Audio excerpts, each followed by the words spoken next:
Magandang umaga, ngayon po'y araw ng Lunes, April 7, 2024 at narito po muli ang update sa lagay ng panahon. Ayon po sa Pag-asa, easterlies o mainit na hangin na nagmumula sa dagat Pasipiko ang nakakaapekto sa ating bansa.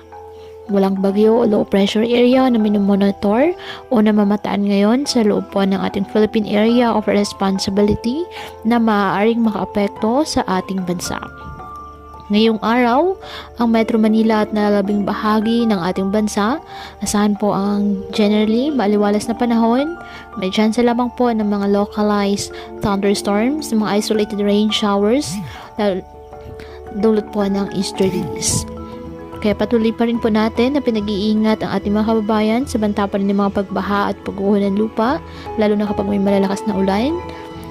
At ugaliin po na magdala palagi ng payong o kahit anong panangga sa ulan o kaya naman sa init ng araw kapag lalabas po ng ating mga tahanan.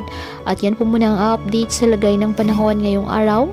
Muli patuloy po tayo na mag-ingat at palaging tandaan, God loves you. Stay safe.